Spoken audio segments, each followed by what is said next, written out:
dejamos el audio correspondiente al martes 25 de abril, Lucha y represión, ¿cómo podemos responder?, perteneciente a las Jornadas Anarcosindicalistas 2017 de CGT Valencia. Unim lluites, construint alternativa. En primer lugar, el compañero que está a mi izquierda es Paco Ortega, que es delegado sindical de CGT. Es también secretario de Acción Social de la CGT de Granada, objetor de conciencia, antimilitarista, activista del 15M en suicidar. También formó parte de las plataformas como Stop Desahucios, Stop Represión. Fue detenido junto a otros compañeros realizando una protesta pacífica y finalmente fue asuelto sin cargos. Luego ya nos comentará él un poco. Luego el siguiente, siguiendo la misma dirección hacia la izquierda, es el compañero que muchos los conocéis, sobre todo de transporte, Saturnino Mercader, trabajador de TMB, de Transports Metropolitans de Barcelona, delegado de la CGT, activo militante sindical, que el 29 de marzo del 2012, en la conocida huelga, a raíz de su participación en los piquetes informativos durante la huelga del 29M, pues se le pidieron también 2 años de prisión, bajo alucinantes acusaciones que luego ya comentará, que finalmente quedaron en nada y quedaron sobreseídos. De todas formas, él creo que han pasado más cosas que también con esto y en otros conflictos sindicales que también podrá comentar él. Y la tercera, también siguiendo la mesa, es la también, por desgracia, conocida compañera Lola Gutiérrez, que es educadora social de la Diputación de Barcelona, delegada sindical de la CGT, y como muchos sabéis, pues, y si no lo comentamos, es una compañera que fue detenida en el aeropuerto de Grecia por intentar ayudar a un refugiado a escapar de la miseria, digámoslo así.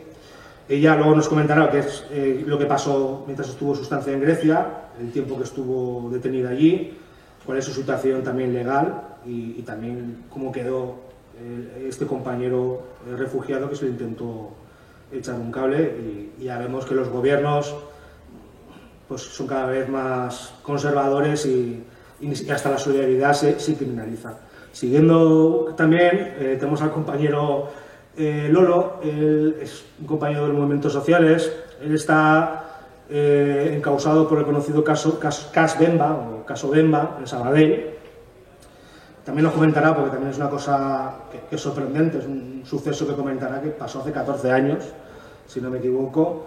El caso Bemba se remonta a 2003, cuando la Policía Antidisturbios de Sabadell, dirigida por el entonces alcalde Manuel Bustos, llevó a cabo una intervención policial que acabó con más de 20 heridos y 11 detenidos que estaban en, creo que la puerta, luego lo comentará, del local que se llama Bemba, además.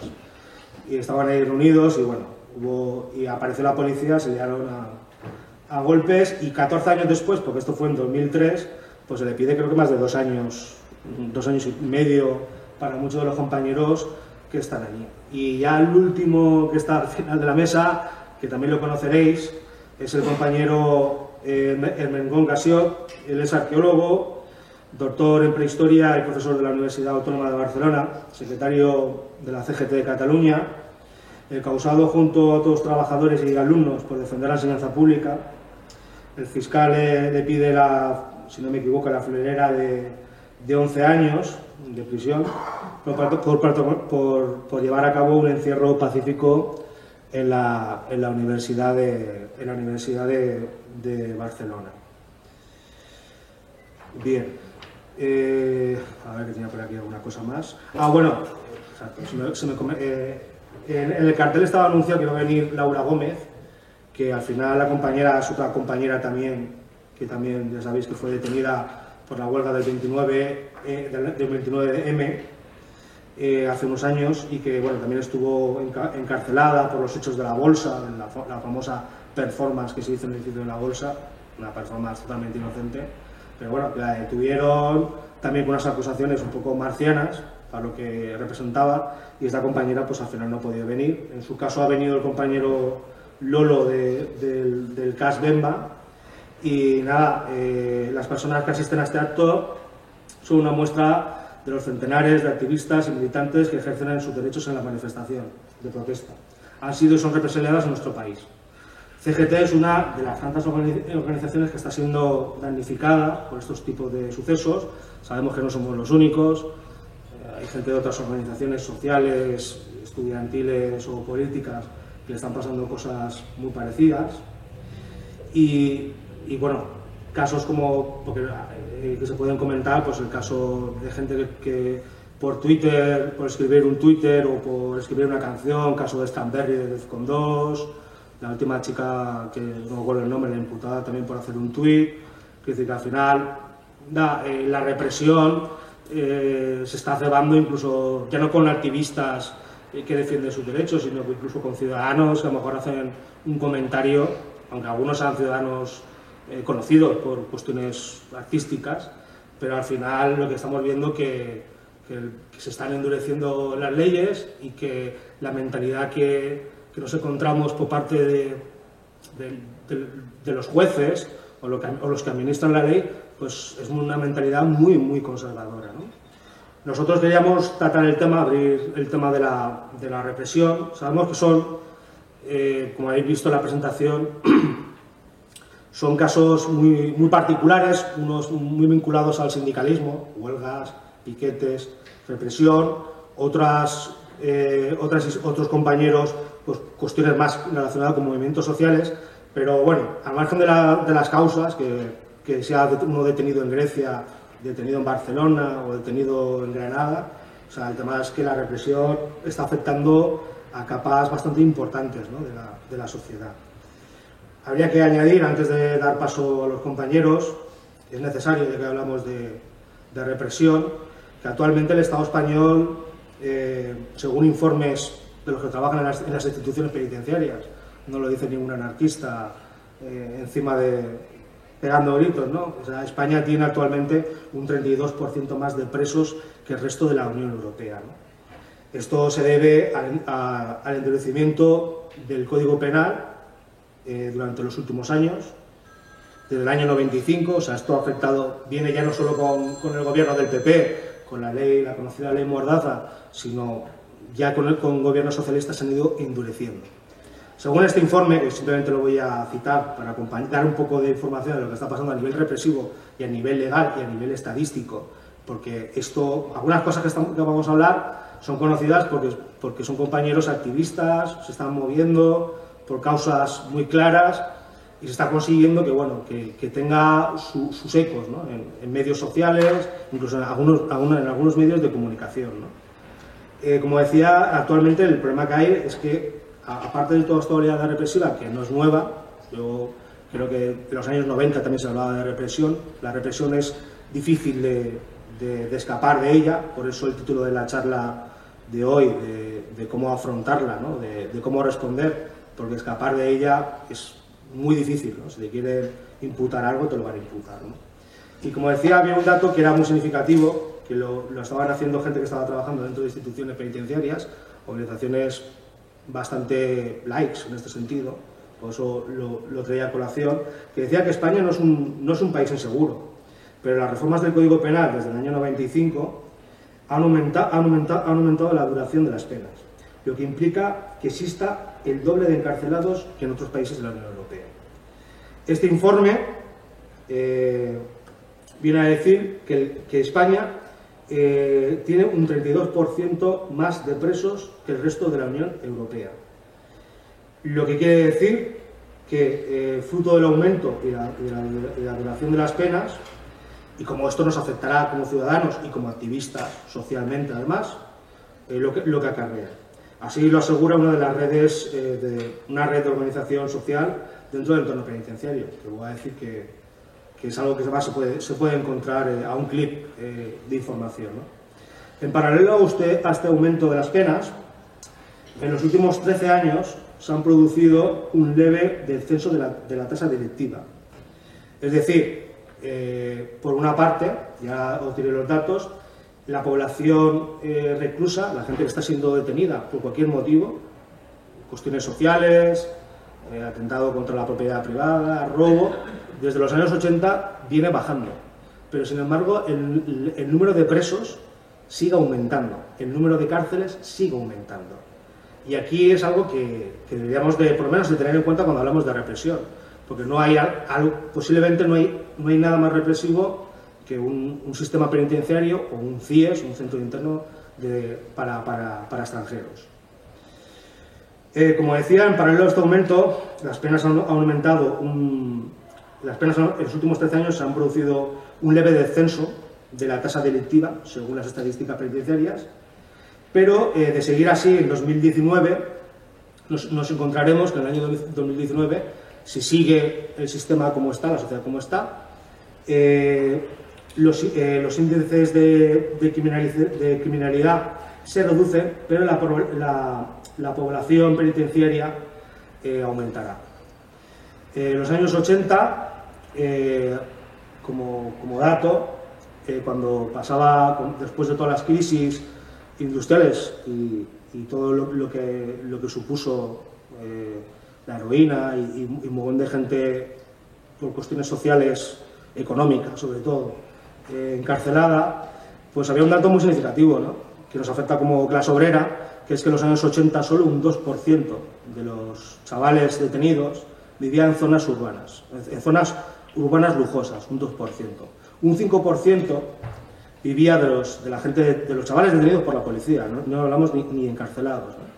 Es un 5% de los chavales detenidos se encontraban en barrios bien situados, un 19% en casas de tipo medio y un 73% de los chavales, los chicos y chicas detenidos vivían en lo que podíamos llamar entonces un 73% en suburbios.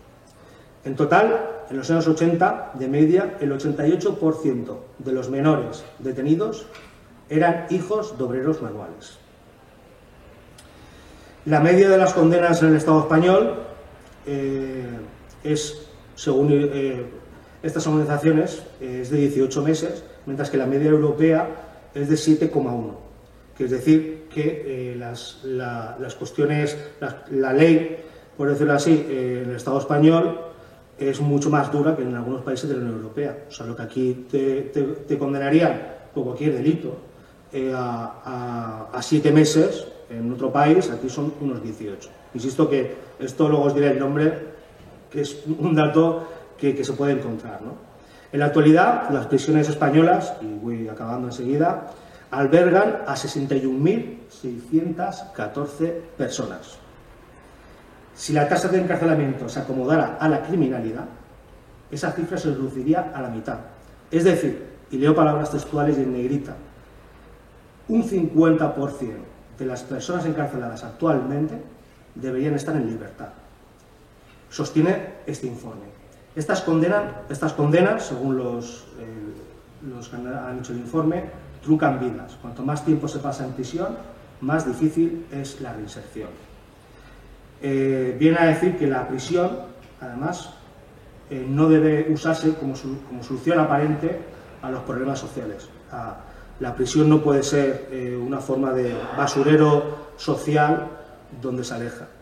En pocas palabras, lo que el informe viene a decir es que actualmente, es llamativo, pues la mitad de las cárceles del Estado español deberían estar cerradas, la mitad de los presos que hoy cumplen condena deberían estar en la calle, presos en general, no por una amnistía social, sino porque deberían haber cumplido sus condenas y deberían haber estado fuera, ¿no? Estos datos que pensábamos que era interesante incluirlos, porque de hecho nunca se habla, cuando hablamos de represión, y a eso queremos enlazarlo, siempre se habla un poco de represión cuando nos toca a nosotros, ¿no? Cuando tenemos la herida, ¿no? Cuando nos afecta un compañero, una organización y tal. Pero las represiones van mucho más allá, ¿no? O sea, hay detrás nuestro, en los últimos 15 o 20 años, se ha construido una maquinaria represiva que está actualmente engrasada, y por eso venía este informe, por eso lo comentaba, no porque me hubiera ido por los cerros de Úbeda, sino porque tiene mucha relación. Hay una maquinaria represiva que en los últimos 20 años está totalmente engrasada para acoger a una parte de la población. Una parte de la población que por no tener recursos va a tener que buscar la vida de forma ilegal, de alguna forma, y luego los que llamaríamos disidentes políticos al sistema, O sea, una represión política por ejercer un derecho y enfrentarte, y una represión distinta, que depende de dónde naces.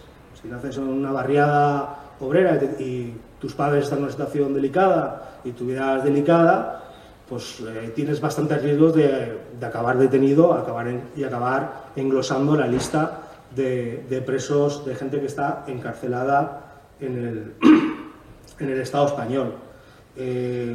Todo esto lo venimos a comentar porque actualmente lo hemos denunciado muchas veces, nosotros de CGT, colectivos sociales, colectivos de presos, esa maquinaria represiva que estamos hablando, que hemos comentado, aparte es que está dando de comer a mucha gente. O sea, nosotros tenemos la obligación no solo de defender nuestros derechos, sino a largo plazo esa maquinaria que se ha creado en los últimos 20 años, que está perfectamente engrasada, tenemos la obligación de ir desmantelándola. Desmantelándola porque detrás de todo eso hay un beneficio político y económico de empresas que construyen cárceles, de empresas que utilizan a presos para trabajos en la cárcel bajo puramente la explotación, y esa represión a veces queda silenciada, ¿no? O sea, hablamos de casos importantes porque todos los casos que hay en la mesa lo son y son destacados, pero la represión a veces solo nos quedamos en la punta, ¿no?, de todo lo que conocemos, ¿no? Necesitamos cerrar los centros de internamiento de migrantes. Necesitamos, aunque sea políticamente incorrecto, cerrar las cárceles. Otra política muy distinta es algo políticamente incorrecto. Ningún partido, ni siquiera de extrema izquierda, suele hablar de esto porque es un tema, como decimos, políticamente incorrecto, pero como nosotros nos movemos en otras pautas, no esas, sí que podemos decirlo.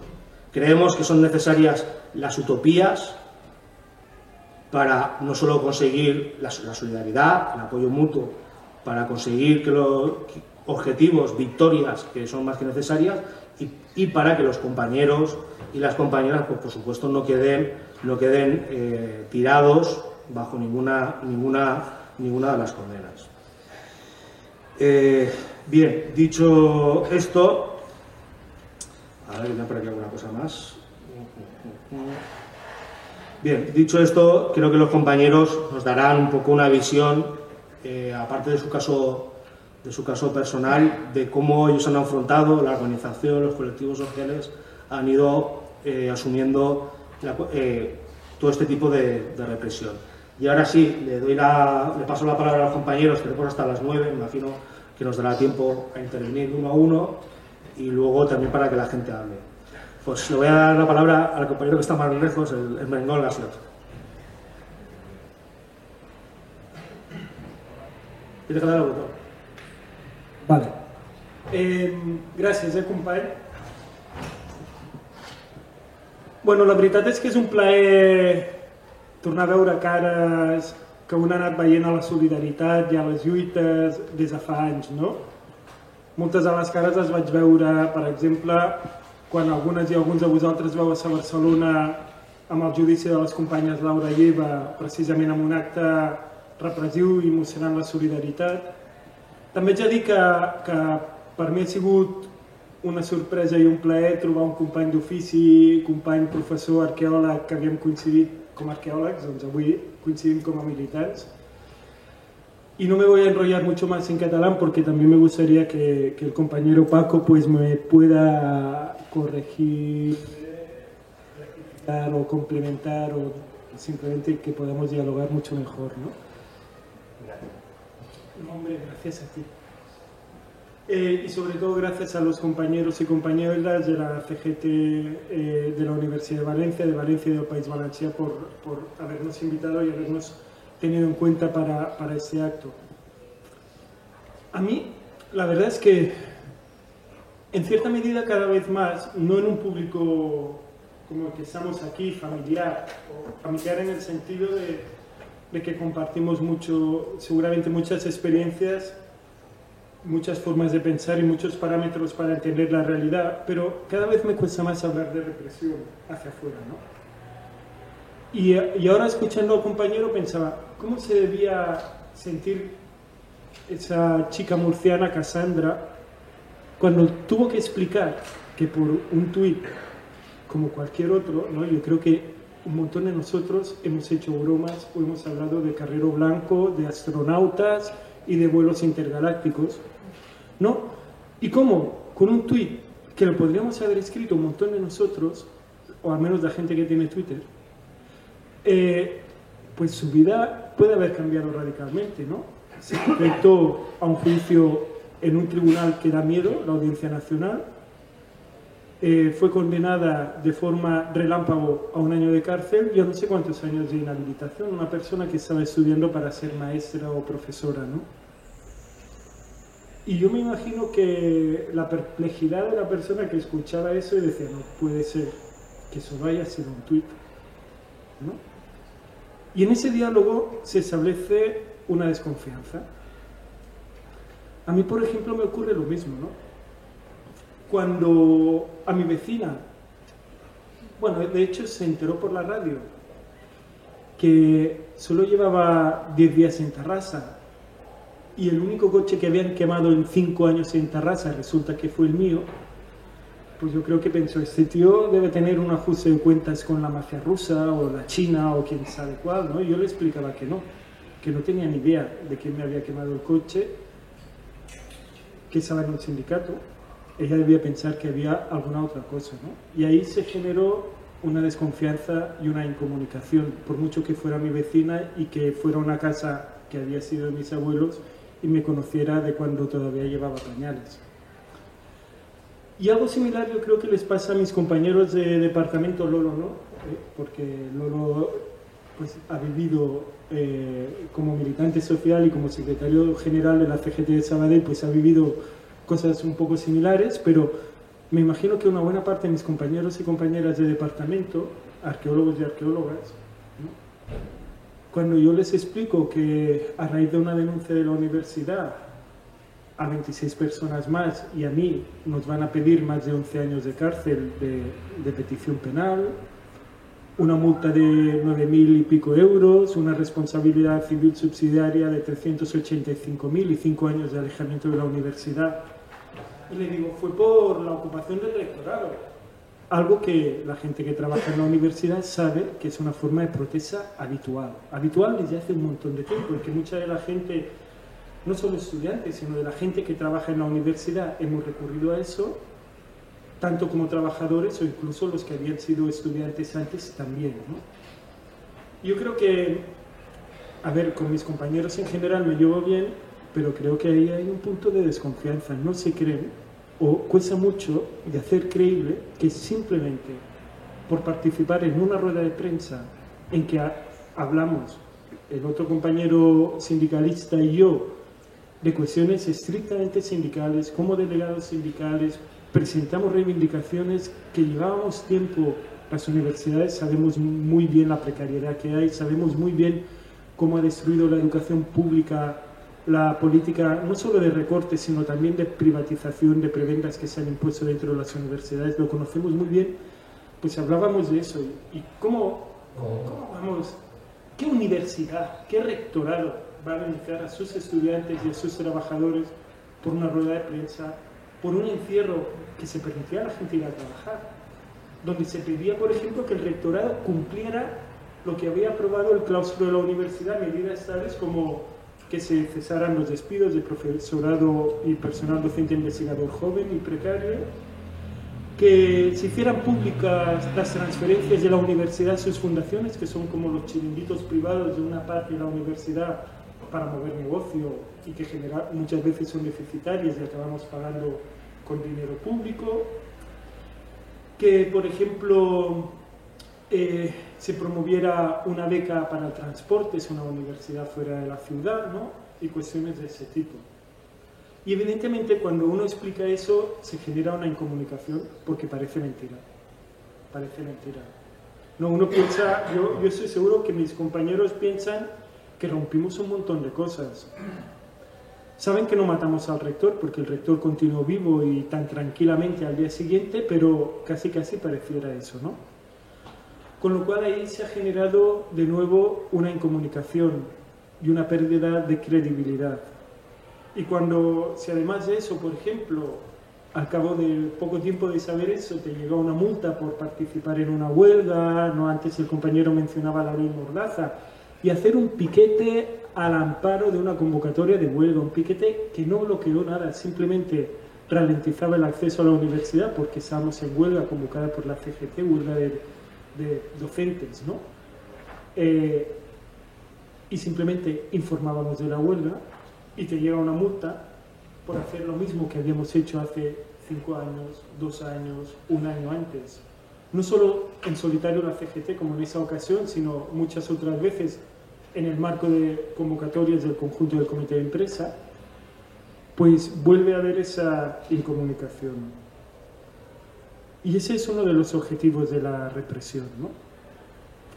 A la gente que la vivimos, y yo creo que la gente que estamos en esta mesa y la gente que está al otro lado también la conocéis, nos sitúa en un plano de la realidad. Necesitamos contar lo que está ocurriendo porque entendemos que esa actividad represiva es un elemento central en el funcionamiento de las cosas, en el mantenimiento del orden, en una cierta política del miedo, porque aunque no ve pánico en la calle, sí es cierto que ese miedo yo creo que va impregnando a la sociedad, aunque muchas veces no sea del todo consciente, ¿no? Y necesitamos explicarlo, sobre todo porque hay momentos en que las situaciones se vuelven un poco más dramáticos, cuando un compañero o una compañera entra en la cárcel o tiene que preparar un juicio en el que puede entrar en la cárcel, o recibe una paliza por parte de los antidisturbios, o simplemente le identifican día tras día cuando sale de su casa para ir a trabajar, pues para ir mellando su autoestima, su confianza, etc. Y necesitamos explicarlo, y cuando lo explicamos parece que sea un cuento surgido de una película de terror, ¿no? Y ese es uno de los objetivos de la represión. Y seguramente el problema que muchas veces tenemos es que eso lo vivimos individualmente. Yo me imagino que Cassandra, cuando tenía que explicar lo que le pasaba, se estaba pellizcando y diciendo: eso no puede ser, estoy soñando, estoy en una pesadilla, esto no puede sucederme a mí, ¿no? Y ahí es otro de los problemas de la represión, que individualiza en el sufrimiento que padecemos algo que es substancial del estado en el que vivimos, ¿no? Y muchas veces cuando uno hace teoría política o analiza eso sobre el papel lo tiene claro, pero yo recuerdo, por ejemplo, la primera vez que me detuvieron y cuando me dieron un montón de cargos, en aquella época era por culpa de la K, ¿no? Te sientes mal, piensas, por favor, ¿dónde me he metido, no? Y te da miedo. Y te da miedo porque te sitúa lo que muchas veces es nuestra práctica política es colectiva. Estamos en un sindicato, estamos en un movimiento social. Pensamos que el debate sobre cómo tiene que ser ese mundo que queremos construir y que llevamos en los corazones, pues tiene que ser un debate colectivo y un proceso horizontal y colectivo. Pero cuando padecemos la represión, en última instancia, también la interiorizamos muchas veces de forma individual, ¿no? Y seguramente ese es el segundo objetivo de la represión, y yo pienso que es importante ponerlo encima de la mesa, que es a través del miedo, a través del cansancio, a través del hastío, a través del agotamiento psicológico, a veces también del padecimiento físico, cuando uno recibe palizas, golpes, incluso torturas. Lo que busca la represión es desactivar, ¿no? Desactivar, no solo incomunicarnos con respecto al conjunto de la sociedad, no solo erosionar la capacidad que tenemos de transmitir propuestas y mensajes, capacidad de análisis y sobre todo alternativas, que es lo que busca cuando hace que sea incomprensible lo que contamos a la mayoría de la gente, sino la segunda cuestión o la segunda cosa que busca la represión es desactivarnos y eliminarnos personalmente como militantes, ¿no? ¿Y cuál es la forma para ahora, por suerte todavía la más económica para el Estado conseguirlo? Pues el cansancio, la desmovilización, etcétera, que nos vayamos para casa, ¿no? En otros casos, pues sabemos que es a la cárcel también, eliminar a las personas de la circulación. Pero por ahora, por suerte, en general, aunque hay ya alguna triste excepción, ¿no? Por suerte y en general, todavía el recurso que están utilizando es el miedo, el agotamiento, etc., ¿no? Y yo pienso que es importante que reivindiquemos el miedo. El miedo nos hace humanos. El hecho de ser persona hace que en algún momento de la vida hayamos tenido miedo, ¿no? En Cataluña hace poco hay una campaña que se llama Sense Por. Y bueno, uno puede pensar, es verdad, tenemos que enfrentar la represión sin miedo. Pero la realidad es que en algún momento u otro tenemos miedo. Yo, por ejemplo, pues con Mercader estuvimos en Plaza Cataluña en la época del 15M y acabamos en el hospital. Y cuando nos metíamos, porque nos metimos conscientemente bajo las porras de la policía, era la época esa, yo también digo que a veces no hemos sido tan pacíficos, ¿eh? Y yo personalmente no tengo miedo de decir que sé tirar piedras, pero en aquel momento hacíamos así, yo estaba cagado de miedo. Y yo pienso que el miedo es importante, hay que decirlo, pero la represión nos conlleva eso, ¿no? Otra cosa que en nuestro caso la represión ha motivado, o yo pienso que es importante y que hay que pensar como, y lo planteo aquí encima por si luego queremos debatir, ¿no? La represión busca romper el tejido colectivo. ¿Cuántas veces hemos visto como situaciones represivas duras han conllevado que estallaran por los aires los colectivos o los espacios de acción colectiva en el que estábamos cuando hemos padecido esa represión, ¿no? Y eso es una cosa que es importante saber cómo es una realidad, sucede. Yo estoy convencido que la gente que diseña la represión sabe perfectamente que uno de los efectos es precisamente ese, ¿no? Que Lolo y yo, por ejemplo, discutamos sobre cómo hacer frente a algo que en aquel momento vemos como una espada de Damocles encima nuestro, y que esa tensión pues acabe erosionando lo más fuerte que tenemos, que es, ¿no?, el símbolo de nuestro sindicato, la unión, el apoyo mutuo y el trascender el individuo en la acción colectiva. Y la otra cuestión que para nosotros es importante tener presente también cuando padecemos represión es que el entender que la represión nos busca situarnos a la contra. En nuestra universidad, por ejemplo, eso lo vimos de forma clara. Como CGT promovimos que se rompieran, no solo CGT, pero CGT lo promovió y fue el único sindicato que lo promovió, sindicato de trabajadores y trabajadoras, romper la frontera entre personal de administración, personal docente e investigador y estudiantes, ¿no? Y pusimos, la universidad pública tiene una serie de problemáticas, está padeciendo ataques sin precedentes en los últimos 35 años, y la respuesta tiene que ser una respuesta colectiva. Eso en Cataluña en el 2012, por ejemplo, provocó huelgas que inicialmente convocó en solitario la CGT junto con organizaciones estudiantiles, y nosotros éramos minoritarios en el comité de empresa. Las convocamos en solitario y llegamos a conseguir paralizaciones, pues por ejemplo, que el 56% del profesorado de una universidad haga huelga. Es algo rarísimo, y esas son las cifras que dio el rectorado de nuestra universidad en las huelgas que convocaba en solitario la CGT, ¿eh? Y conseguimos manifestaciones en Barcelona de 70 y pico mil personas, entre estudiantes, personal trabajador de las universidades, etc., ¿no? Eso lo conseguimos. Conseguimos también poner el debate de que no se trataba solo de recortes, sino de una auténtica política privatizadora de la universidad, y que esa política de privatización conllevaba costes personales. Por ejemplo, un montón de gente en mi universidad, de un año para otro, echaron a 400 profesores asociados, ¿no? O que gente que terminaba... Bueno, no voy a entrar en la casuística. Bien,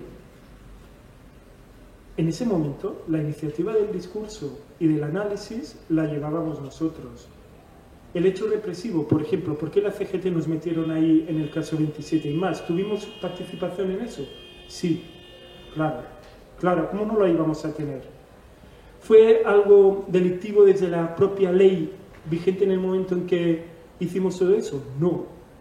Participamos en una rueda de prensa, hicimos un llamado a la protesta, fuimos a dormir ahí mientras la gente iba a trabajar, fuimos a dar clase ahí en el rectorado ocupado. Eso no era un delito. ¿Por qué estamos ahí? Bueno, pues porque buscaron, ¿no? Aquí, ¿cómo podemos hacer para limitar la capacidad de acción política dentro de la universidad de ese sindicato?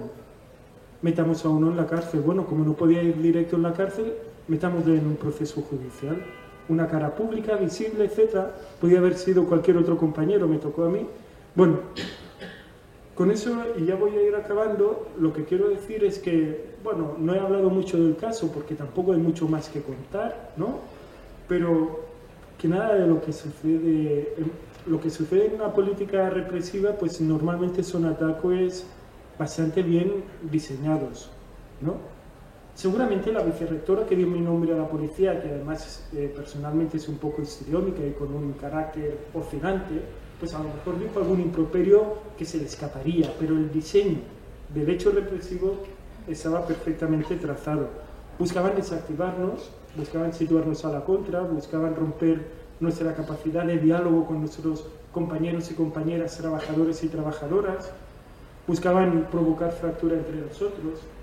En ese momento que hicimos, bueno, reconocimos que había un hecho represivo, lo dejamos un poco de lado, seguimos a lo nuestro, conseguimos seguir haciendo acción sindical y, por ejemplo, en nuestro caso, ganamos por primera vez las elecciones en el Comité de Empresa de la Universidad Autónoma de Barcelona. Bueno, pues, ¿cuál fue nuestra respuesta?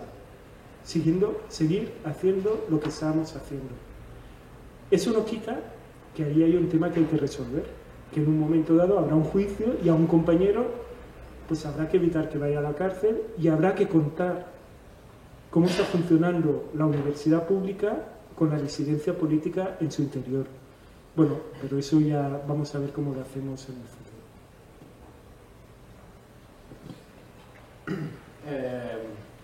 Bueno, primer, moltes gràcies als companys i companyes de València per haver-nos convidat. El caso que voy a explicar yo es un poco peculiar porque ocurrió hace 14 años, pero no está resuelto todavía. Yo soy de Sabadell, tengo 32 años, en el 2003 tenía 18 años y en ese momento en Sabadell gobernaba Manuel Bustos, que igual os suena por casos de corrupción, trama Mercurio, etc. En ese momento gobernaba el Partido Socialista con mayoría absoluta en el Ayuntamiento de Sabadell y llevaban tenían una política, digamos, de hacer y deshacer de alguna forma bastante autoritaria, de favores, de clientelismo, etcétera, ¿no? En ese momento, en el 2003 en Sabadell, yo todavía no era militante de CGT, pero en ese momento se estaban empezando a formar lo que después serían los movimientos sociales de toda aquella década y que hoy en día continúan vivos. Se estaba empezando a formar la asamblea de ocupas, se empezaban a formar asambleas de jóvenes, el movimiento sindical volvía a coger impulso y de alguna manera había un sector de Sabadell que plantaba cara y tenía la capacidad de cuestionar muchas de las políticas y muchas de las formas de hacer del Partido Socialista en ese momento. Bien, pues el caso Bemba, que nos tenían que haber juzgado precisamente ayer, se ha vuelto a aplazar el juicio. El caso Bemba proviene de un bar que se llamaba Bemba, que estaba situado en el centro de Sabadell, y era un bar que de alguna manera la afluencia de ese bar era pues de toda la juventud militante de aquel momento, independentistas, anarquistas, pues la juventud que un poco se movía, ¿no?, en la ciudad en aquel momento. El bar aquel cerraba la noche del 27 de septiembre del 2003 y bueno, esa misma semana se había estrenado lo que le llamaban la Brigada de Intervención Rápida del Ayuntamiento de Sabadell. La Brigada de Intervención Rápida es una brigada antidisturbios de la Policía Municipal. En aquel momento fue la tercera ciudad del Estado español donde se creaba una unidad antidisturbios. Solo la tenía Madrid, Barcelona y Sabadell. Bueno, para que veáis un poco la cosa que tenía el alcalde, ¿no?, y su historia de querer ser el sheriff de la ciudad. Se estrenó aquella precisa semana y el alcalde decidió que la mejor manera de cerrar aquel bar era pues probando aquella brigada. Y bueno, lo que pasó fue básicamente que llegó la policía municipal, los antidisturbios, y sin dialogar y sin mediar con nadie de los que había en el bar. Imaginaos el cierre de un bar así mítico, mucha gente en la calle, alrededor de 200, 300 personas, pues se ponen a cargar indiscriminadamente contra todo el mundo, ¿no? Eso fue una sorpresa, pero yo creo que lo más sorprendente también fue que el alcalde, Manuel Bustos, con su hermano Paco Bustos, que era el regidor que se ocupaba de la policía en aquel momento, y otro regidor que ahora mismo es el cap de la oposición del Ayuntamiento de Sabadell, sigue siendo dirigente del PSC. Aquellos tres políticos estaban allí en la calle esa noche, dirigiendo la brigada de antidisturbios a pie de calle, diciendo ir por aquí, ir por allí, detener a aquel, detener al otro, ¿no? Bueno, aquello acabó con una serie de enfrentamientos por toda la ciudad, bueno, por toda la ciudad no, por todo el centro de la ciudad, y con el balance de más de 20 heridos. Más de 20 heridos fueron los que denunciaron, pero yo me jugaría una mano a que fueron más de 30 y 40. Y 11 detenidos. 11 detenidos que fueron, de alguna manera, 11 detenciones aleatorias. No iban a por nadie concretamente, sino que iban cogiendo, sobre todo, pues por el aspecto físico, por si íbamos sucios, si no íbamos, ¿no? Decían, este va sucio, este lo cogemos, este tiene una coleta, este lo cogemos. Todo hombres, eso sí que hay que decirlo, somos 11 personas y todos somos hombres. Y bueno, pues aquel caso pues, pasó a ser uno de los casos del gobierno Bustos, ¿no? más sonado, tanto dentro de Sabadell como fuera. La intervención de la policía, bueno, no me voy a explayar porque es reiterarse también, pues imaginaos una brigada de antidisturbios. Yo, por la cara que vi de muchos de ellos, yo creo que habían tomado alguna sustancia. Palizas, tanto en la detención como luego dentro de la furgoneta, etcétera, ¿no? Es importante esto porque en aquel momento casi todos los detenidos teníamos 18, 19, 20 años. De alguna manera éramos chavales, ¿no? Que estábamos empezando a militar, estábamos empezando a hacer cosas. Digo esto porque las detenciones fueron aleatorias, pero la intervención no fue aleatoria, fue dirigida contra un sector determinado de la juventud de Sabadell. Sabadell, además, hay lo que le llaman la zona hermética, la unidad hermética, que es donde están todas las discotecas y donde hay más... En principio, la brigada esta estaba destinada a esa zona, ¿no?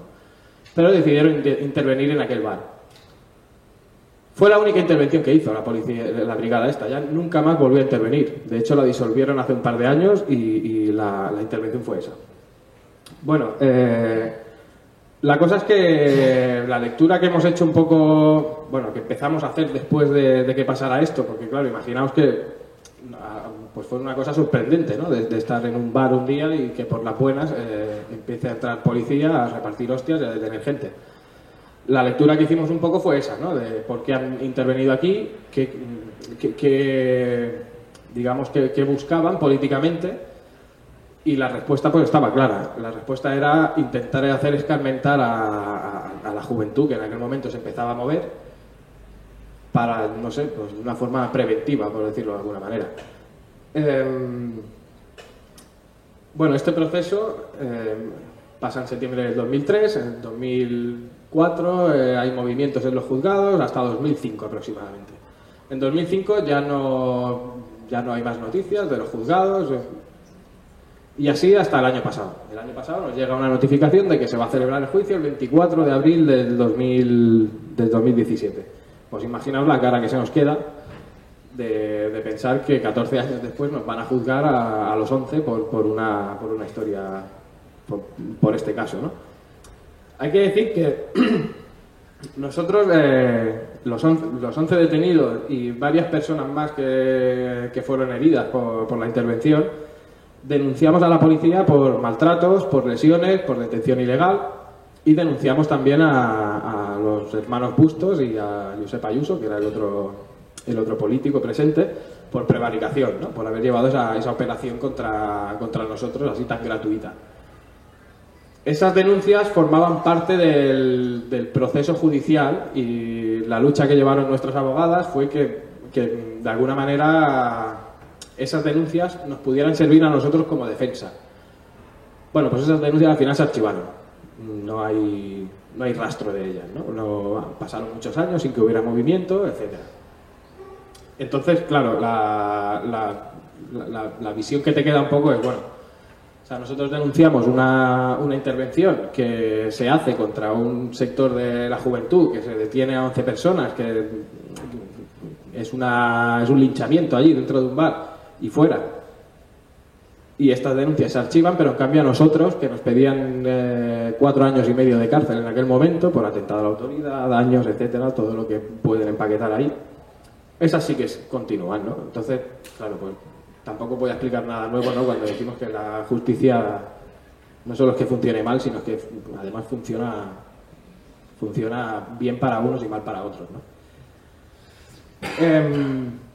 Yo explico todo esto, ya sé que es un poco venir aquí a explicaros mi caso, ¿no?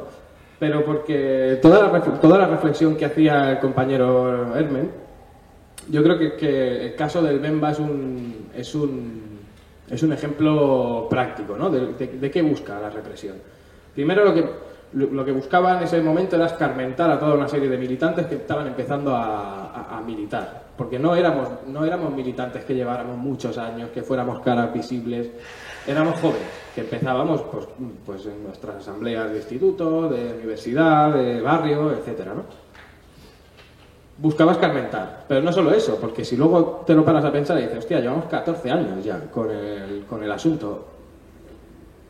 La espada de Damocles, que significa estar 14 años con una pena pendiente de entrar a prisión, pues eso genera o puede generar que mucha gente se plantee según qué cosas a la hora de militar, ¿no? Yo me pongo a militar, voy a una huelga, pero no me voy a ir al piquete porque, hostia, si me cogen, ¿qué, no? Si me cogen tengo ya otro juicio, ya tengo uno pendiente que me piden penas ¿no? Etcétera. Pues uno de los objetivos yo creo que se ejemplifica, ¿no? En este caso, la cosa de decir, bueno, tú estás ahí, que tienes 2 años y medio, 3 de cárcel, ojo con lo que haces, ¿no? La manera en que nosotros planteamos la cosa, el cómo salir cómo plantear la defensa de los detenidos, fue convertirlo en un conflicto de ciudad, un conflicto colectivo. Es decir, como decía el compañero Hermengol, claro, tú estás militando en asociaciones, ¿no? La fuerza que tú tienes es la acción colectiva, pero la represión recae sobre ti. Si nosotros pensamos que esto es de alguna manera es una venganza personal contra nosotros, pues podemos caer fácilmente en la inactividad. Nosotros entendemos que nosotros somos 11, pero podían haber sido cualquiera. O sea, somos los fulanito, menganito, pero podían haber sido el vecino y el otro. Entonces entendemos que fue una acción dirigida contra un sector, no contra determinada gente. Esto es lo que nos capacita también, y yo creo que esto es muy importante, para convertir esas detenciones, ese proceso judicial en una cosa colectiva, que sí, que nos afecta a nosotros, pero que en realidad es una acción represiva contra toda la juventud de Sabadell, no solo contra los 11 que somos o los 11 que nos pegaron, ¿no? Bueno, la cosa es que a partir del 2003, la gracia de este caso es que les salió el tiro por la culata, de alguna manera, ¿no? Porque a partir del 2003 empezaron a surgir colectivos sociales en Sabadell, asambleas de ocupas, asambleas de jóvenes.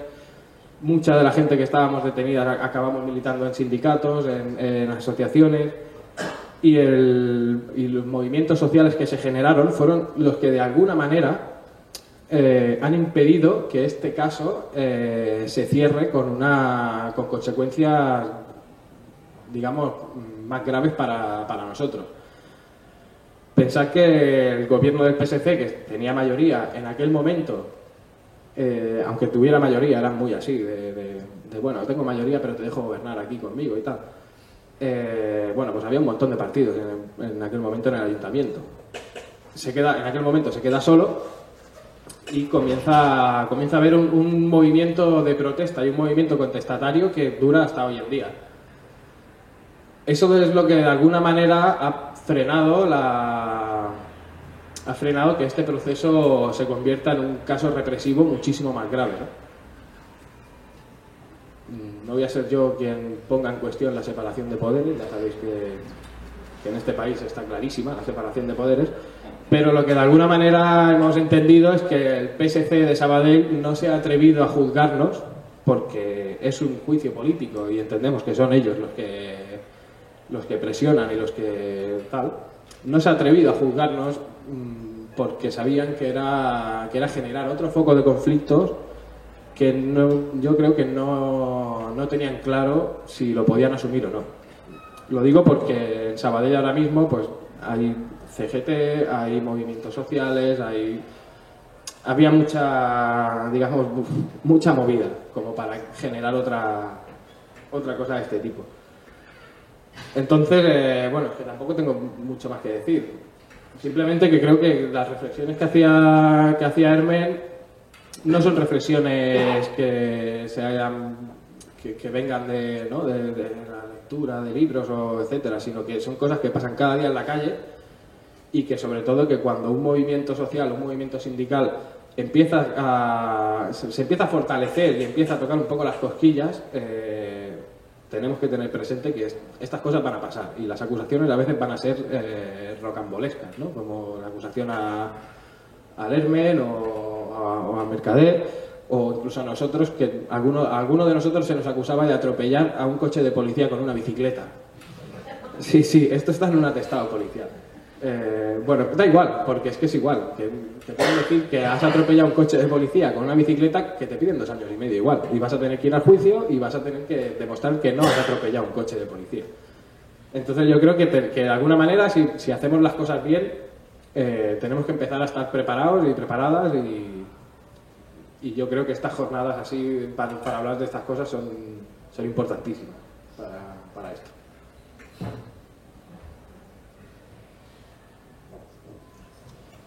Hola. De nuevo, gracias por habernos invitado y es un placer estar aquí. Espero que tengamos un tiempo después para debatir y conocer más las opiniones de todos los que estamos en estos lados de la mesa. También gracias por la introducción que has hecho, compañero, porque creo que es interesante ampliar el foco de la represión, no solo a los movimientos sociales, a las luchas sindicales, a las luchas políticas, sino también tener la conciencia de que esto nos toca como clase y que nos toca a la gente por su procedencia, sea por su procedencia socioeconómica, sea también por su procedencia geográfica, que también va unida a la socioeconómica. Algunas conocéis mi caso. Os voy a hacer un poco de resumen, espero el más breve posible. Yo fui detenida en el aeropuerto de Atenas en un control extra que había puesto la policía para acabar con algo que se estaba produciendo. Yo misma había hecho algún otro viaje, pero se estaba haciendo a muchos niveles, desde muchos lugares de Europa y de muchas maneras distintas, que era el delito. Esto sí que éramos conscientes, las personas que lo hemos hecho, que cometíamos un delito de la ley actual, que era tratar de ayudar a pasar la frontera a una persona sin la documentación requerida, sin la documentación legal. Tanto yo como otras personas que han estado en esto o que están, todavía quizá, haciéndolo, somos conscientes de que cometemos un delito porque, a lo mejor hay que cometer un delito si no es delito, porque no es delito dejar que la gente se muera en las fronteras, lanzarles a los perros para que se los coman, como en la frontera de Hungría. Todo lo que está pasando en la frontera sur tampoco es delito.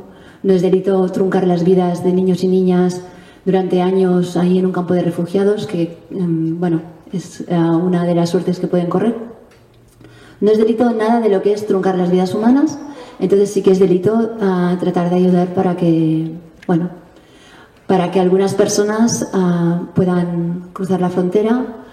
Y desde luego también insisto cuando explico esto que pienso que los actos aislados tampoco conducen a mucho.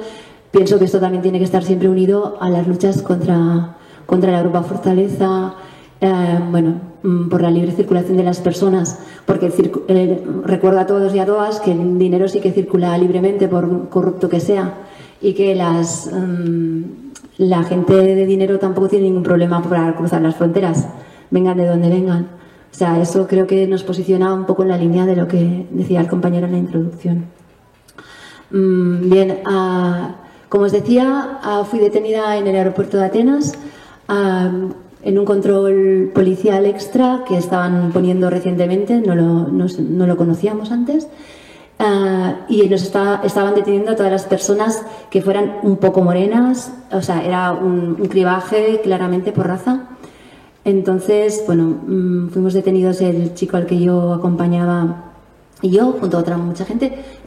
Era un sistema que ya te ponen en un sitio, van poniendo cada vez a más gente, apartados, viene la policía, te saca de ahí, te lleva a la comisaría del aeropuerto y bueno, ahí te amenazan, te insultan, ahí sí que encuentran palabras en castellano para que entiendas ciertas cosas, sino en inglés.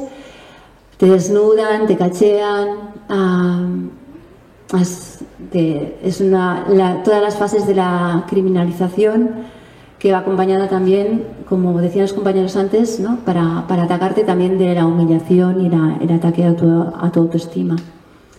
Pasé 3 noches en el calabozo, 3 noches en las que conocí a mujeres muy valientes. Todo el tiempo que estuve en Atenas conocí a mujeres muy valientes. Porque eran mujeres que habían hecho lo mismo que yo, en su caso en un caso para traer a un hijo. Eran mujeres que se estaban jugando su condición de refugiadas legales en países europeos de la oleada anterior, donde sí que había habido algunas acogidas, y para ir a buscar a algún familiar suyo, sea un hijo, sea una sobrina. Con estas mujeres hicimos mucha fuerza y es lo que te salva, ¿no? El no estar sola y el tener alguien en quien apoyarte para llorar o para bailar si hace falta en un momento dado. Cuando fui llevada ante la juez, en la vista preliminar, se decidió que quedaba libre y además sin fianza, con lo cual parecía un triunfo. Eso fue un 29 de noviembre de este año, este noviembre pasado, y el 30 de noviembre todavía estaba en el calabozo, mis compañeras también, solo una consiguió salir, y cuando pensábamos que nos llevaban libres, la policía nos dijo que nos llevaba libres.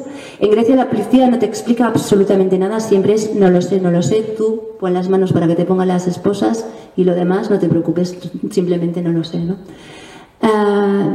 Entonces pensábamos que íbamos libres, nos expulsaron a una compañera kurda y a mí, nos metieron en un coche por la noche, sin identificar el coche, sin identificar los policías, iban de paisano, y al cabo de un rato de dar vueltas pregunté ¿a dónde nos lleváis? Y la respuesta fue no lo sé, claro. Entonces fuimos a parar a un lugar y ese lugar era el equivalente a un CIE en Atenas, que hay bastantes, claro. El CIE de Línico para mujeres. Allí yo estuve 8 días más. En este tiempo, pude ver cómo las compañeras pakistaníes llevaban más de un año, porque no son consideradas peticionarias de asilo de buena categoría. La gente que pide asilo está clasificada. Sabemos que el tema de Siria es muy grave, por supuesto, pero también en Afganistán la gente está sufriendo mucho y una persona afganesa o una persona pakistaní puede esperar para que luego seguramente la van a repatriar, no la van a coger, ¿no?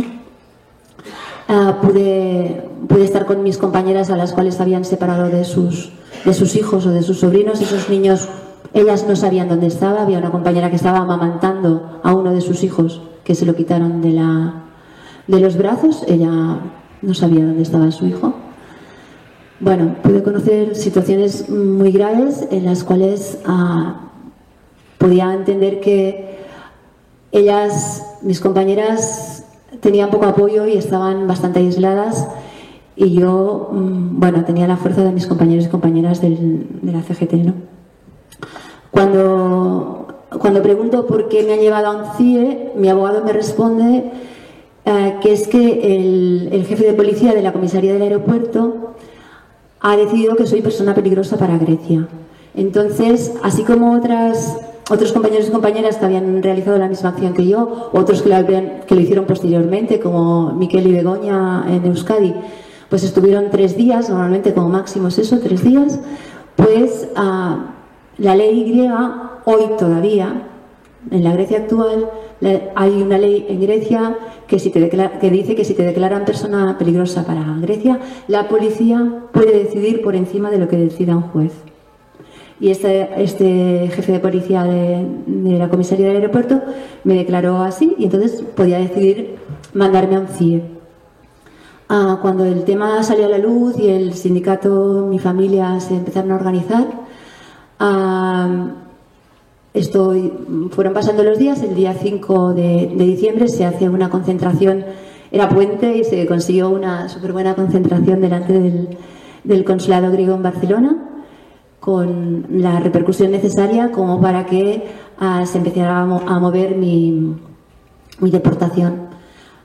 Debo decir que ese día recibí una llamada de una trabajadora de la Embajada Española que en primer lugar me dijo: oh, pero tenías que habernos llamado, tienes derecho a una llamada para avisarnos de que estás en esta situación. En primer lugar, la policía no te informa de que tienes derecho a ninguna llamada. Mis compañeras de los países que os menciono y de otros muchos no tenían derecho a ninguna llamada. Yo tampoco. Pero además de eso, bueno, digamos que no se nos ocurre mucho, ¿no?, llamar a la Embajada de España cuando estás en una situación así. Por lo menos a nosotros no se nos ocurrió.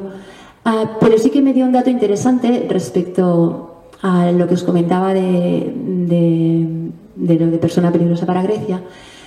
Esta mujer me dijo que había preguntado por mí en todas las comisarías de Atenas y en distintos centros, y también había preguntado por mí al jefe de policía de la comisaría del aeropuerto, y este hombre le dijo que yo estaba libre, que estaba preguntando, ¿no?, cuando estaba encerrada en un CIE.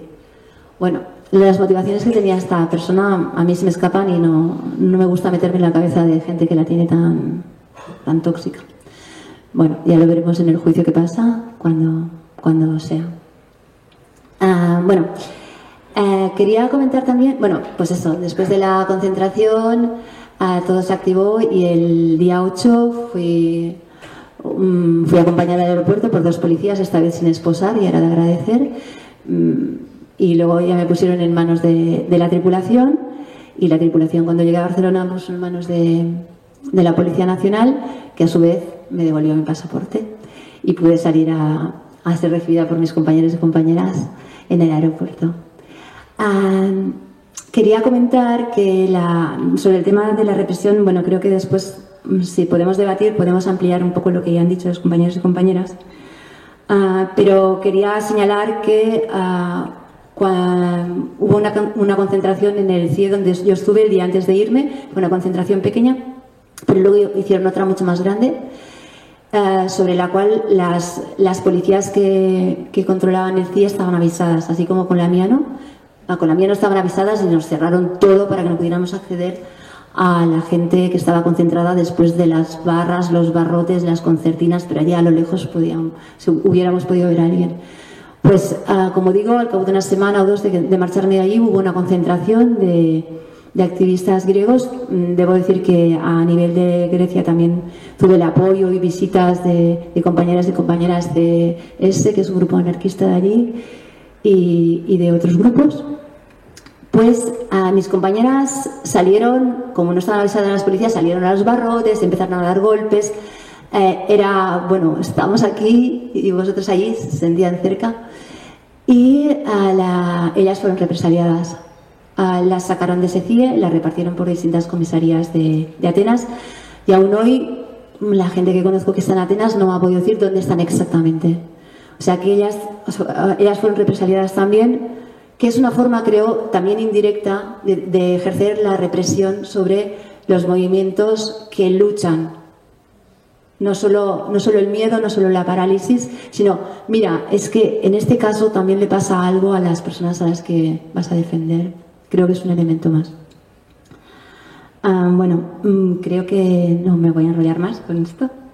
Y paso la palabra. Ay, el micro. Bueno, vale. A ver si yo voy más rápido, que queremos debatir. Vivimos, dicen, en una democracia en la que está todo por muy pautado y podemos hasta protestar, pero siempre dentro de un orden, ¿no? Y es eso lo que nos quieren meter en la cabeza una y otra vez, pues a los trabajadores y trabajadoras. Cuando nos salimos de esas reglas y nos salimos, por ejemplo, lo que me toca hoy hablar a mí, pues del mundo laboral, de la huelga, y yo os quiero hablar de una huelga general y de una huelga en autobuses, pues utilizan todos los medios para machacarte o para que entres otra vez dentro del redil desde donde no quieren que salgas nunca, ¿no?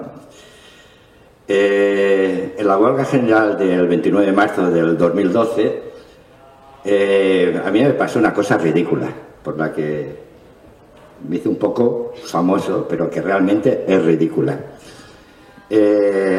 Una huelga general en la que, bueno, el poder ya se estaba preparando de que había que escarmentar a toda la gente que se estaba moviendo. Veníamos de otras huelgas y ya había decidido pues que iban a haber detenciones y que iba a haber represión.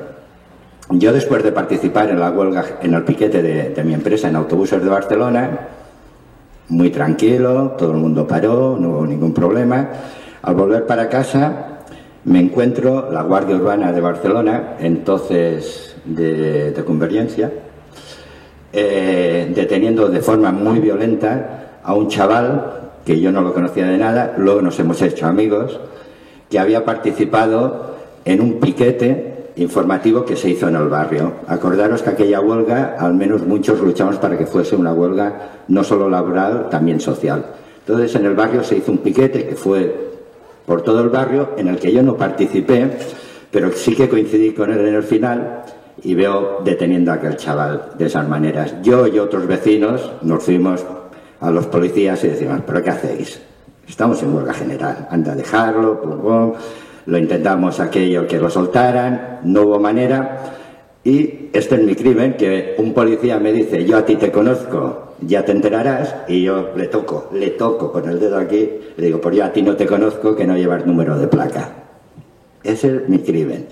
A partir de ahí me encuentro un atestado que me dicen de dirigir a un grupo muy cómico. A ver si me acuerdo. Se me acusaba de dirigir a un grupo de 30 personas con estética ocupa con cada kilo, que puso en peligro la integridad física de la Guardia Urbana. Esa es mi acusación. Al compañero Roger, que es al que estaban deteniendo, lo acusaron de ataque, no, de no sé qué a la autoridad, es una palabreja. Atentado no era otra, pero bueno, por ahí va la cosa. Atentado a la autoridad y ir contra el derecho al trabajo. Curioso, ¿eh? En una huelga general a alguien que está participando en un piquete le acusan de ir contra el derecho al trabajo. Le acusaban de que había bajado 2 persianas de 2 supermercados en las que sabíamos, se supo luego y se pudo confirmar, que el jefe estaba obligando a la gente a trabajar allí. Y la misma gente, los trabajadores estaban avisando a los piquetes para que vinieran allí. Bueno, a mí solo me acusaron de atentado a la autoridad o algo parecido, no me acuerdo la palabreja. Resistencia, perdón, ahora me he acordado. Resistencia. Y a mí me pedían 2 años. Lo bueno, que ahí deja de ser ridículo. Enseguida en el barrio aparece un grupo de solidaridad con Roger y Mercader, enseguida, en la que se empieza a organizar el barrio. Para mí algo muy gratificante es que hubiesen manifestaciones en el barrio de 200, 300 personas. También cosas que se aprenden y muy graciosas, ¿no? Compañero Roger es de la COS, no sé si por aquí hay alguien de la COS. Los de la COS son muy serios, no son tan... A nosotros nos dicen pasotas, ¿no?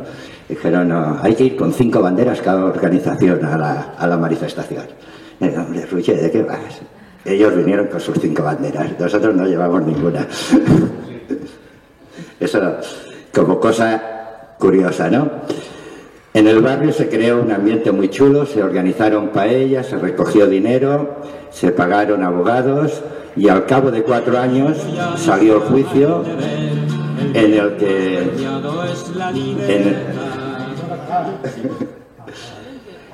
antes del juicio, como cosa... Todos y todos seamos libres, si realmente creemos en eso, quiere decir, ¡guau! Son un montón de posibilidades. Boicot, joder.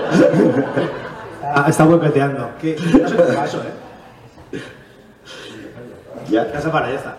Vale, lo que quería decir, rapidísimo, que, bueno, todos sabéis los cambios políticos que han habido en Barcelona y Cataluña y en este estado. Antes de que se hiciera el juicio, pues gana las elecciones en Barcelona en Comú, y en la Generalitat pues entra Convergencia, bueno, con todos estos apoyos que sabéis que han entrado. Antes del juicio alguien plantea de pedir, pues que teníamos que ir a pedir que nos retiraran las demandas, porque se habían personado Ayuntamiento, Generalitat y Fiscal. Yo me negué en rotundo, yo digo, si queréis ir, pero para mí no pedáis nada.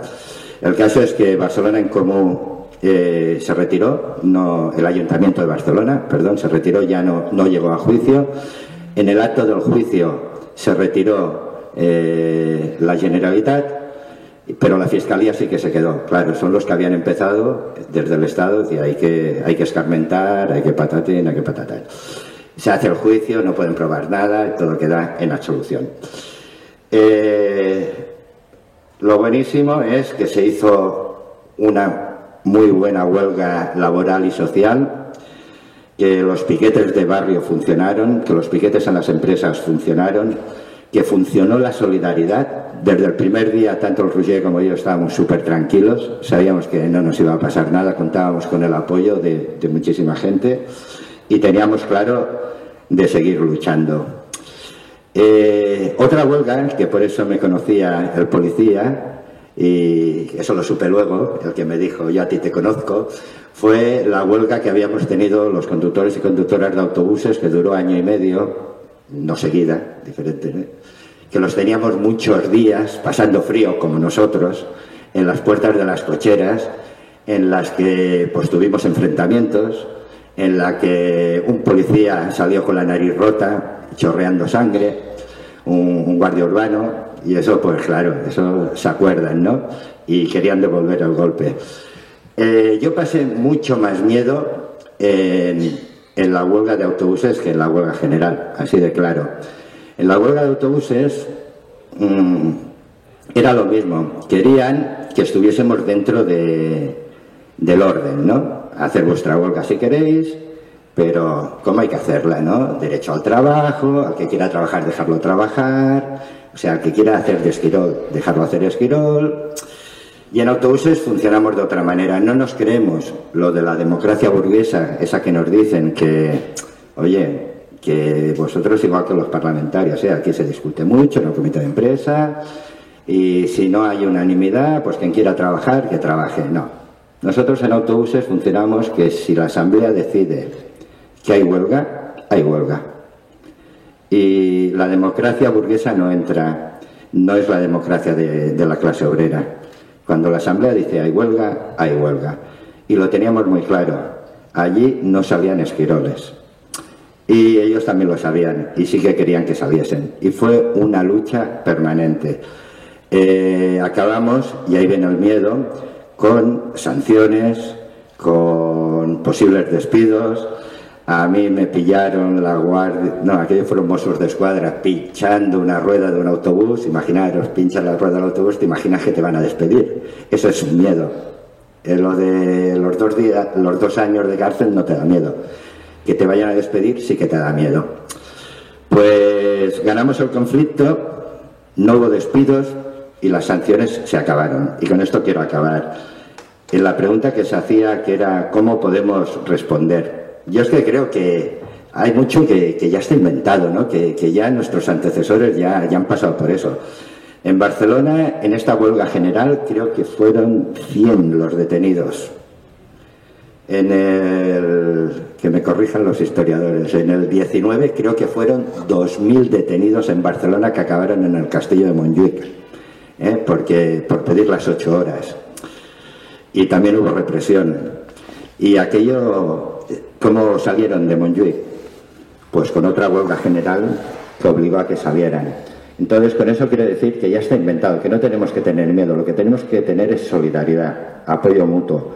Perder el miedo lo perdemos cuando sabemos que tenemos a la gente con nosotros. Entonces, los consejos, depende de lo que hagáis, pues que nos pillen. Eso, vigilar lo que hacéis. Y si os pillan, o si nos pillan, contar con el apoyo y la seguridad de que vamos a tener, no 2 ni 4, vamos a tener cientos de compañeros y compañeras que nos van a apoyar. Y eso nos da valentía, porque si no, van a conseguir que nos durmamos, que cojamos miedo y nos salgamos. Y creo que con esta organización, de momento, no lo han conseguido.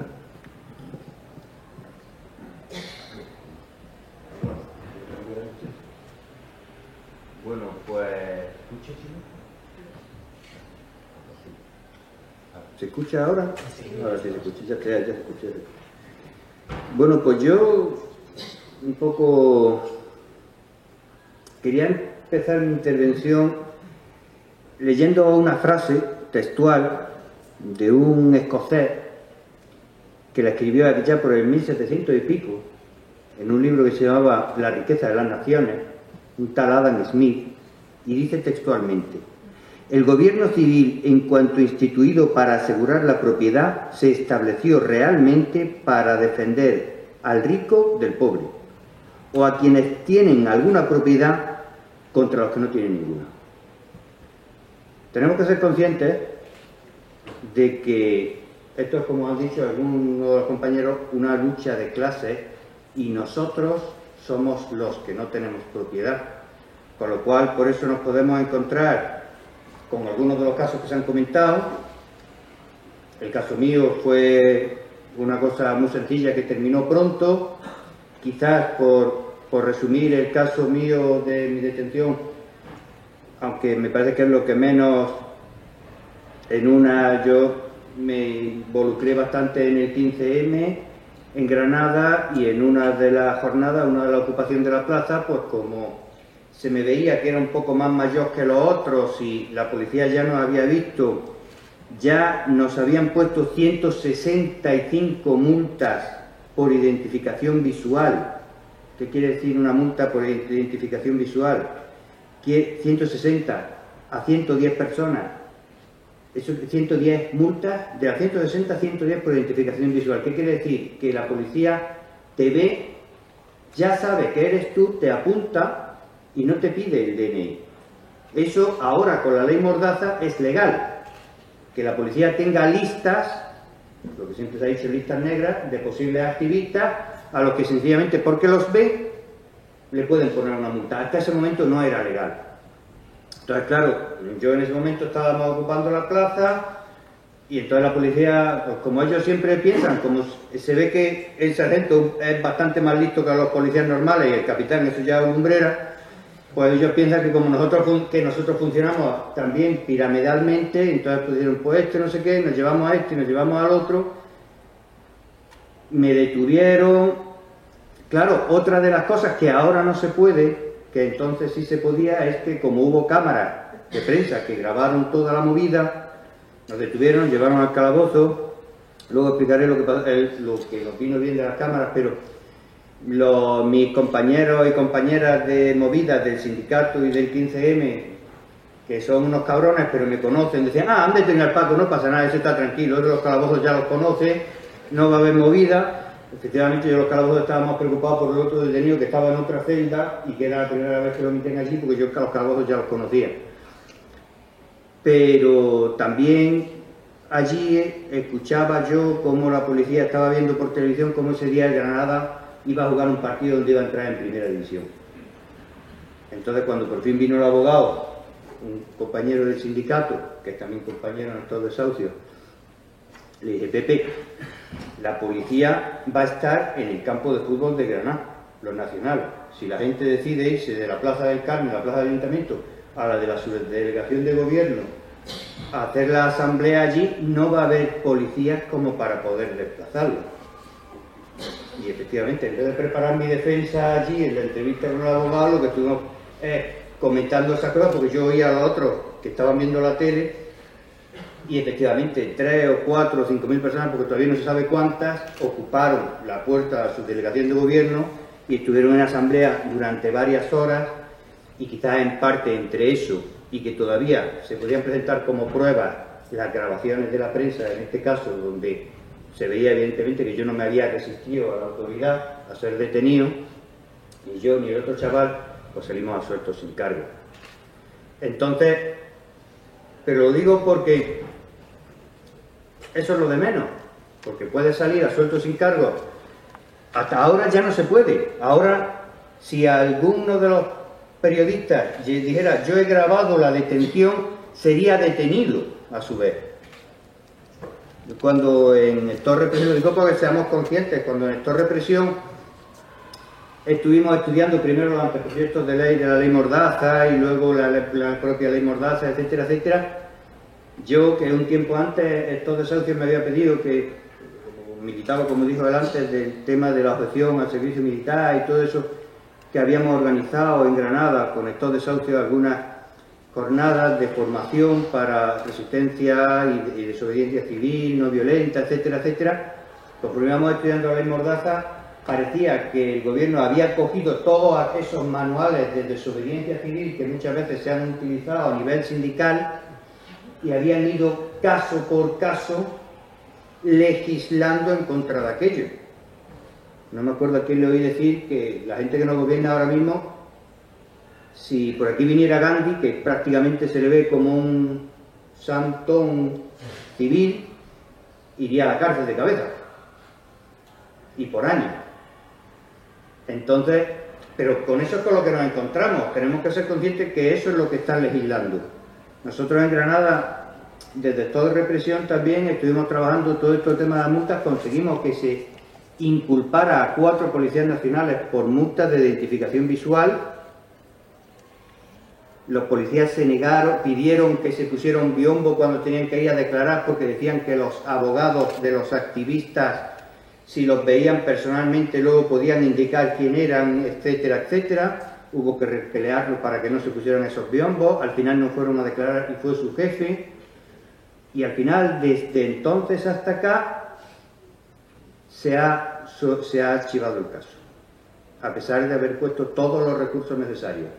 Sin embargo, hoy mismo, por ejemplo, hemos tenido la noticia que, bueno, si no lo sabéis, alguna de la gente, no sé si por aquí va a llegar la información aquello de las protecciones del coño insumiso, de Andalucía, en Sevilla, en Málaga, se han hecho, pues se archivó el caso en junio y la propia jueza ha vuelto a reabrirlo hoy.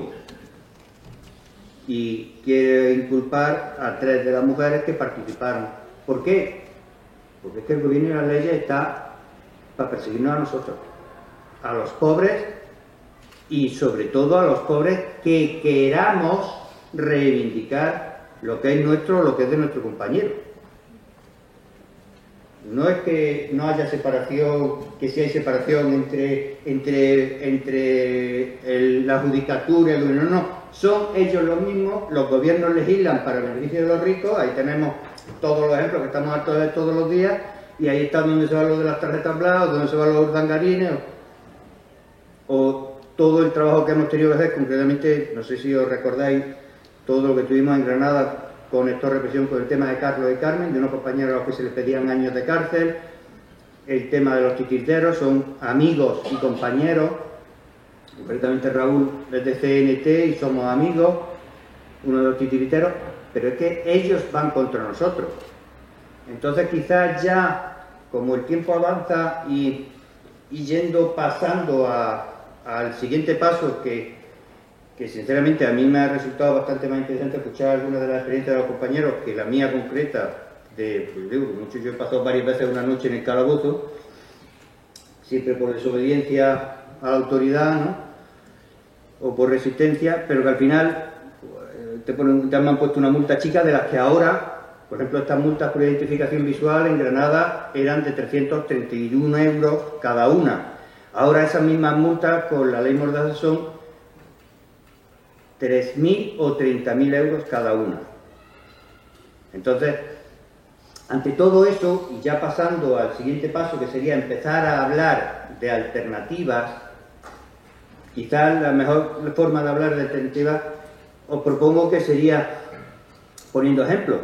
Concretamente en Granada, cuando algunos compañeros del sindicato y algunas personas y algunos afectados por el tema de hipotecas empezamos a mover el tema de estos desahucios, pues por una parte porque alguna de la gente veníamos con una cierta formación de actitud y actividad ante el enfrentamiento con la policía, y la gente que venía afectado tenían cero experiencia, pues surgió una complicidad muy buena y se planteó hacer protocolos, hacer formaciones.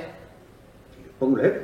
Estos desahucios de Granada ahora mismo solamente ha conseguido la policía desalojar en 2 ocasiones viviendas que estaban estos desahucios de Granada protegiendo, y esas 2 ocasiones a la media hora se han vuelto a reocupar. Y hasta el momento es que la efectividad se ve ahí. Se planteó un protocolo de organización para que cada una de la gente que iba a las acciones supiera, por lo menos hubiera un grupo importante de que supiera lo que tenía que hacer cada uno y qué papel cumplía cada uno, etcétera, etcétera. Se planteó un protocolo, se dio una formación a alguna gente, se ha ido llevando a cabo, y ahora incluso se ha relajado bastante, porque como ha funcionado muy bien, pues ha llegado un momento en el que la policía sencillamente prácticamente no interviene y las acciones se realizan. Yo algunas veces hablando con los compañeros decimos, a lo mejor habría que poner un poco las pilas, porque como va todo tan bien, el personal se relaja, porque yo sí os animaría a que pensáramos, cuando vamos a una acción, a una manifestación, realmente muchas veces vamos a la manifestación, a la concentración, charlando con el compañero, de esto, de aquello, pero no somos conscientes de que allí hay una serie de señores a sueldo que reciben una formación, que reciben un adiestramiento y que están allí a sueldo pendientes para realizar una labor que va en contra nuestra. Entonces, en Granada nos parece que o nos ponemos las pilas y vamos siendo conscientes, porque en la medida que seamos conscientes, en caso de intervención podremos buscar la forma de minimizar los riesgos, porque es muy importante intentar salvarnos a nosotros mismos, por una parte por evitar los malos ratos y por otra parte por evitar la cantidad de energía que tenemos que dedicar luego para poder que esos compañeros, pues, cuando sea el juicio, toda la energía, todo el dinero, que eso no quiere decir que no puedan hacer un montaje la policía, que estamos hartos de verlo, y que sin, como el caso que tenemos ahí en Andalucía, en Jaén, del tema de Bódalo, del compañero del SAR, que el juez no permitió la declaración de la Guardia Civil, porque la Guardia Civil iba a declarar, la realidad es que él no había golpeado al concejal. Y entonces pues están cerrados, y lleva 1 año. Entonces, seamos conscientes de que ellos están dispuestos a hacerlo así. Entonces, quizás sí sería interesante que nosotros viéramos de qué forma somos capaces de organizarnos para intentar minimizar esos riesgos, porque eso nos puede permitir dedicar energía a otras cosas. El día que haga un montaje, pase como en la Universidad de Barcelona, que por algo tan nimio como esta ocupación, por estar en un caso de esto, pues bueno, pues tendremos que dedicarnos a apoyarlo hasta que se solucione. Pero también tendremos que procurar ir evitando el máximo de esa represión, que también puede ser laboral, como decía. Cuando hablábamos del tema de represión, puede ser a estos niveles. Yo también, en mi puesto de trabajo, pues bueno, yo soy peón de remonte en Cetusa Sierra Nevada, una empresa privada de capital público de la Junta de Andalucía, y como yo soy peón y a mí me pueden tener en unos puestos o en otros, pues a la medida en que me he ido involucrando y haciendo cosas, pues me han ido cambiando de puestos para que no pueda cobrar determinados pluses, ¿no? O un año como conseguí subir un inspector de trabajo allí arriba y que viera una serie de cuestiones y que me tuvieron 2 meses y medio paleando nieve, ¿no? que bueno, me puse en forma, me vino muy bien, ahora quizás no me vendría mal que me mandaran una temporadilla para palear nieve, para rebajar algunos kilos que estoy cogiendo además. Pero que creo que tenemos que ser conscientes de que ellos tienen muchos medios y que no están dispuestos a escatimar ninguno. Así que quizás sería interesante que nosotros, ya partiendo de lo que dijimos, que luego queríamos ir haciendo propuestas, desde Granada la que traemos es apoyo mutuo, pero también organización para poder afrontar las acciones mucho más preparados de lo que, y atentos de lo que normalmente vamos.